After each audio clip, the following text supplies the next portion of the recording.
Bonjour à tous. Alors aujourd'hui, je voulais vous raconter une histoire. Alors c'est l'histoire du paradis originel. Donc c'est une histoire toute relative.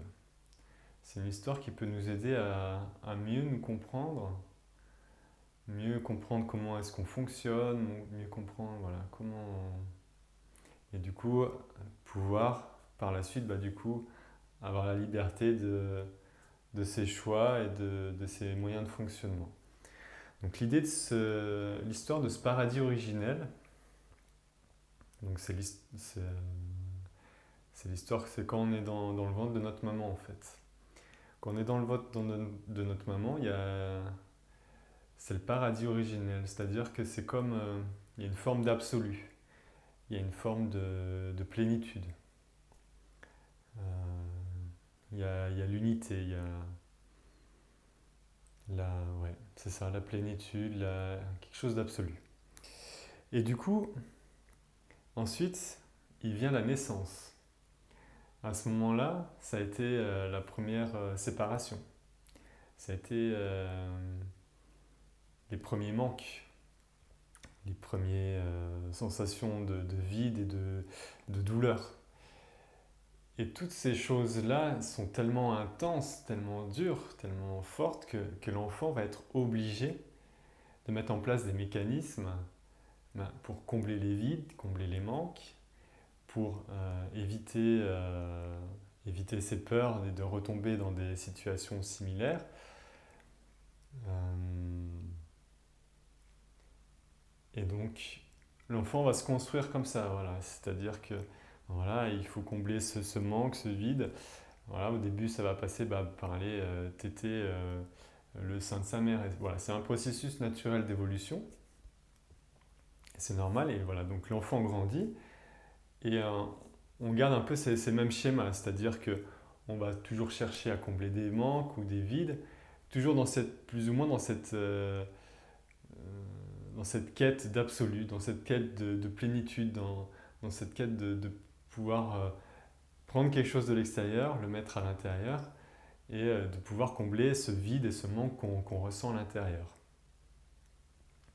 Et on recherche donc, on va essayer de combler ces manques et ces vides par plein de choses. Ça peut être la nourriture, ça peut être les relations affectives, ça peut être les relations sexuelles, ça peut être les drogues, euh, ça peut être voilà,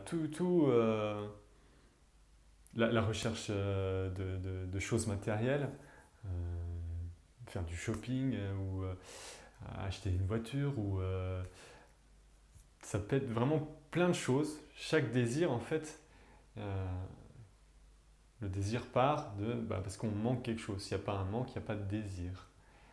Et du coup, c'est se rendre compte de comment ça fonctionne et que du coup, euh,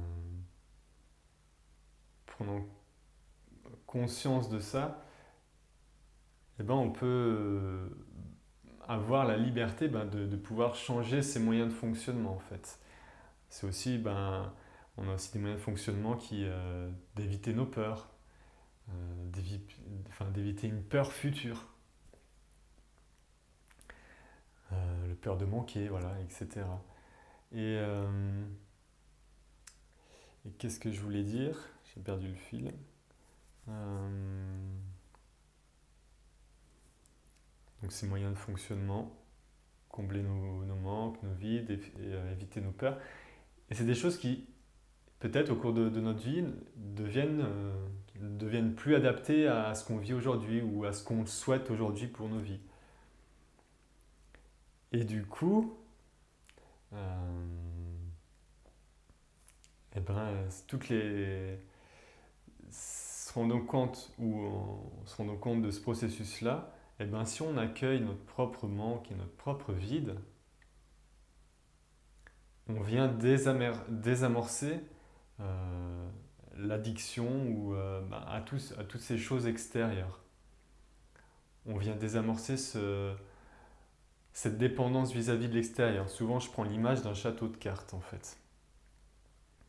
C'est-à-dire, quand on ressent un manque, on va désirer quelque chose à l'extérieur. Comme j'ai dit, ça peut être plein de choses. La nourriture, la boisson, le sexe, les relations affectives, le matériel. Et on va être comme un château de cartes. C'est-à-dire qu'on va être une carte et on va dépendre de cette chose extérieure voilà, pour être en équilibre. Et c'est un équilibre instable, c'est-à-dire que des fois, les cartes se cassent la gueule, on n'a pas ce qu'on veut, ou on est satisfait un moment, et puis de nouveau, on est satisfait, et de nouveau on ressent le manque, et de nouveau on désire, et ainsi de suite. Comme voilà, une boucle infinie finalement dans ce processus-là. Donc voilà, on peut avoir la liberté de choisir ça. Généralement, ce n'est pas une liberté, c'est juste quelque chose qu'on a répété depuis petit, étant enfant, dans une quête toujours d'absolu et de plénitude, pensant que c'est de l'extérieur que ça va nous apporter la plénitude et la complétude et l'absolu qu'on recherche. Et en fait, au bout d'un moment, on se rend compte qu'on est toujours dans l'insatisfaction, dans le manque, le désir, le manque, le désir. Voilà, en dents de scie, comme ça.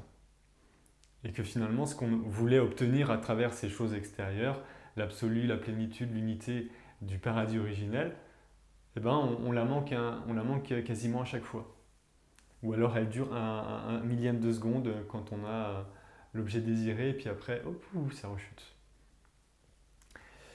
Et donc l'invitation, ou au moins la liberté d'avoir, c'est en accueillant son propre vide, ne pas chercher à le combler de quoi que ce soit, ni même de notre propre amour, ou de l'accueillir tel qu'il est en fait. Et en l'accueillant tel qu'il est, alors c'est quelque chose qui n'est pas évident, hein. Ça demande du temps, ça demande de la patience et de la douceur envers soi-même. Mais en l'accueillant tel qu'il est, eh bien on se détache finalement de cette boucle-là et de cette attente de trucs de bien-être venant de l'extérieur. Et là, on retrouve notre équilibre. Et là, c'est l'autre image que j'utilise, c'est celle du dolmen, c'est-à-dire qu'on devient comme une pierre posée en équilibre. En face, il y a une autre pierre posée, stable et en équilibre. Et au-dessus, on peut poser une autre pierre, stable et en équilibre. Ça, cette construction-là, elle va durer des siècles. Donc voilà, ce que j'essaye de partager donc à travers cette histoire et à travers cette vidéo, voilà, ça peut être simplement des prises de conscience voilà, des fois la boucle elle nous satisfait, puis on continue là-dedans, parce qu'on n'a pas forcément envie de changer. Et puis à un moment, cette boucle elle ne nous satisfait plus, comme toujours insatisfait, insatisfait. Et finalement, en reprenant la liberté, le courage de ressentir son propre vide, on retrouve notre propre équilibre et on retrouve notre absolu et notre plénitude qui était recherchée en fait dès le départ. On retrouve notre paradis originel.